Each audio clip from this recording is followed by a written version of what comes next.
This channel does not promote any violent, harmful, or illegal activities. All content provided by this channel is meant for an educational purpose only. দেখুন এবার আমরা একই সঙ্গে পাঁচটা ছবি দেখাচ্ছি। পুলিশ শিকল খুলে দিচ্ছে, ছবিটা ভালো করে দেখুন। মানে এটা কি কাঙ্ক্ষিত ছিল? এই পুলিশকেই তো আমরা দেখেছি যখন তারা ব্যারিকেড করে, হয় সেই ব্যারিকেড ভেঙে পলিটিক্যাল রাজনৈতিক এজিটেশনে যারা যান তারা ভেঙে ঢুকে যান, অথবা পুলিশের তরফ থেকে ব্যারিকেড পেরোতে দেওয়া হয় না, বল প্রয়োগ করা হয়, লাঠি চার্জ করা হয়, জল কামান দেওয়া হয়, কিন্তু পুলিশ ব্যারিকেড সরিয়ে দিচ্ছে। সত্যি আজকের এই ছবি না দেখলে বিশ্বাস করা যেত না। হয়তো মনস্তাত্ত্বিক চাপে পড়ে গেছিল পুলিশ, এমনটাই বলছেন অনেকেই। Fair and bright night and day cream, ত্বক থাকবে ব্রাইট সারাদিন, পলিউশন ফ্রি, ঠিক যেন রাতের ফোঁটা সাদা ফুল। সারাদিন হ্যাপি ব্রাইট স্কিন। লালবাজারের চিকিৎসকরা কালো মাথাগুলো একবার দেখুন। অন্যদিকে আদালতে সন্দীপ ঘোষ।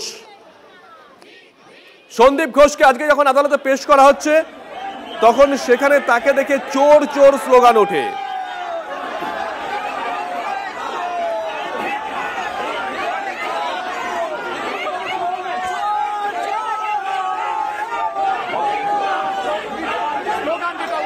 দেখেন সেখানে যারা উপস্থিত ছিলেন আমজনতা চোর চোর স্লোগান দেন, ধিক্কার ধিক্কার স্লোগান দেন তারা।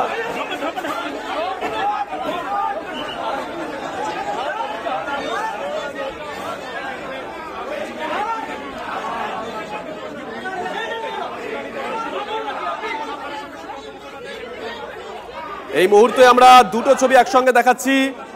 লালবাজারের সামনের ছবি দেখাচ্ছি, সেখানে চিকিৎসকরা রয়েছেন। প্রায় 10 মিনিট হয়ে গেল তাদের প্রতিনিধিরা লালবাজারে ভেতরে গেছেন। 22 জন প্রতিনিধি লালবাজারে ভেতরে গেছেন দাবি দাওয়া পেশ করতে, বাকিরা এই মুহূর্তে বাইরে রয়েছেন অপেক্ষমান। অন্যদিকে সন্দীপ ঘোষ, তাকে আদালতে পেশ করার সময় চোর চোর স্লোগান ওঠে। গতকালই সন্দীপ ঘোষকে গ্রেপ্তার করে সিবিআই।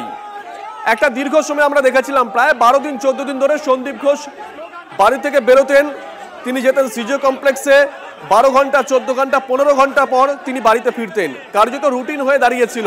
কিন্তু গতকাল আমরা দেখলাম সন্ধ্যের পরে 7টা নাগাদ সন্দীপ ঘোষকে সিজিও থেকে নিজাম প্যালেসে নিয়ে যায় সিবিআইয়ের আধিকারিকরা। আর তারপরেই সিবিআইয়ের তরফ থেকে জানানো হয় সন্দীপ ঘোষকে তারা গ্রেপ্তার করেছেন। গ্রেপ্তার করার পর যে কোনো অভিযুক্তের স্বাস্থ্য পরীক্ষা একটা প্রোটোকলের মধ্যে পড়ে, কিন্তু সন্দীপ ঘোষের নিরাপত্তার কথা মাথায় রেখে, যাতে উনি জনরোষে না পড়েন সে কথা মাথায় রেখে সিবিআইয়ের তরফ থেকে কোনো হসপিটালে সন্দীপ ঘোষকে নিয়ে যাওয়া হয়নি, যেমনটা সূত্র বলছে। নিজামেই তার স্বাস্থ্য পরীক্ষা করা হয়, কিন্তু আজকে যখন সন্দীপ ঘোষকে আদালতে পেশ করতে গেল সিবিআই, তখন সন্দীপ ঘোষকে শুনতে হলো চোর চোর স্লোগান। সেখানে উপস্থিত আমজনতা সন্দীপ ঘোষকে দেখে চোর চোর স্লোগান দেন, ধিক্কার ধিক্কার স্লোগান দেন।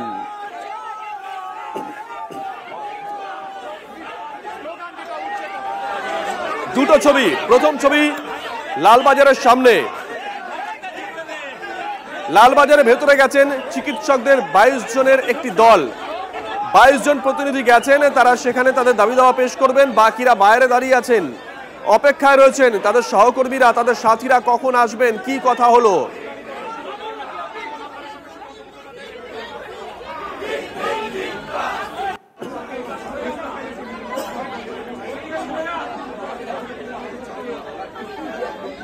অন্যদিকে সন্দীপ ঘোষ, তাকে যখন আদালতে পেশ করা হচ্ছে তখন আমজনতা তাকে দেখতে পেয়ে চোর চোর স্লোগান দেন। নিশ্চয় মনে আছে আপনাদের পার্থ চট্টোপাধ্যায়, তাকে দেখেও একই স্লোগান দেওয়া হয়েছিল। অনুব্রত মণ্ডল, তাকে দেখেও একই স্লোগান দেওয়া হয়েছিল।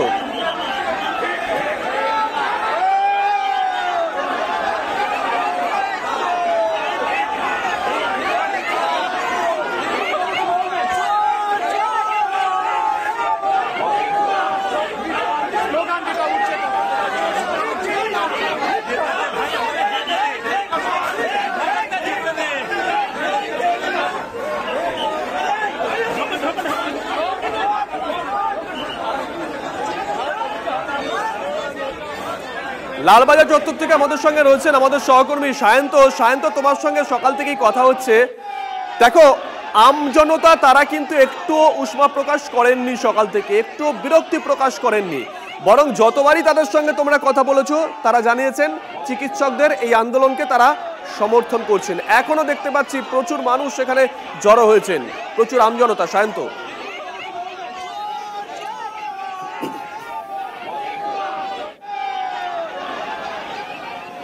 একদমই দেখো, লালবাজারের ঠিক সামনে কিন্তু বহু সাধারণ মানুষ চিকিৎসকদের যে আন্দোলন তাদেরকে কুর্নিশ জানাতে এসছেন। যে 22 জনের চিকিৎসকের প্রতিনিধি দল ভেতরে প্রবেশ করেছে তারা বেরিয়ে এসে কী বলেন সেটুকু জানার আগ্রহে কিন্তু এই সাধারণ মানুষদের ভিড়, এবং তারা কিন্তু দাঁড়িয়ে রয়েছেন। আজকে তারা একটা বিষয় কিছুক্ষণ আগে শুভজিৎ শোনাচ্ছিলাম যে তারা কিন্তু বলছে যদি পুলিশ দাঁড়িয়ে থাকতো, পুলিশ যদি ব্যারিকেডও করতো তাও আমরা টপকে আসতাম। আমি এখানে যারা সাধারণ মানুষ আছে তাদের সঙ্গে একবার অন্তত কথা বলে নেবার চেষ্টা করব যে তারা কতটা এই বিষয়টিকে চিকিৎসকদের আন্দোলনে কতটা কুর্নিশ জানাচ্ছেন। আপনারা যে সাধারণ মানুষ এখানে লালবাজারের সামনে এসেছেন, কতটা কুর্নিশ জানাচ্ছেন এই চিকিৎসকদের আন্দোলনটাকে? সেলুট জানানো ছাড়া কোনো উপায় নেই, কারণ এটি এইভাবে যে একটা বিপ্লব হতে পারে, জনগণের ভেতর থেকে আসতে পারে, এটাই তো সবচেয়ে বড় পাওনা। এই কোনো ছাতার তলায় না থেকে বৃদ্ধ বনিতা, মানে যে কোনো বয়সের মানুষ, যে কোনো সমাজের মানুষ, তারা এগিয়ে এসেছে। এর থেকে বড় জিনিস কী আছে? এটা শুধু তাই নয়, এটা যে এই যে ঘুণ ধরা যে সমাজ ব্যবস্থা, তার এগেনস্টেও একটা লড়াই। একদমই তুমি শুনতে পেলে অত্যন্ত গুরুত্বপূর্ণ লাইন, ঘুণ ধরে দেওয়া যে সমাজ ব্যবস্থা তার বিরুদ্ধে লড়াই।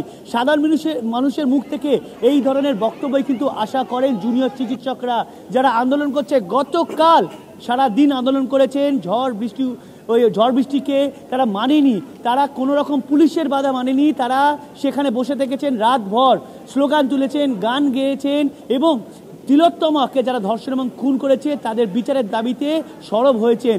আর সেই মানুষগুলো আজকে যখন মিছিল করে এসে লালবাজারে ঢুকলেন তখন কিন্তু এই সাধারণ মানুষরাই কিন্তু তাদের দেখার জন্য দাঁড়িয়ে আছে, তাদেরকে কুর্নিশ জানাতে। আমি আরও একজন সাধারণ মানুষ তাদের সঙ্গে কথা বলিনি। এই যে আপনারা এসছেন, আপনারা যেখানে এই যে কুর্নিশ জানানো, এই আন্দোলন কি আরও দীর্ঘতর আপনারা চান? না, দীর্ঘতর চাই না, কিন্তু এক্ষুনি আমি চাই যে এটার সমাধান হোক। সন্দীপ ঘোষ যখন অ্যারেস্ট হয়েছে, এর নিশ্চয়ই শাখা প্রশাখায় অনেক বড় দূর এগিয়ে আছে। এটা একদিনের ঘটনা নয়, এটা দীর্ঘদিনের ঘটনা।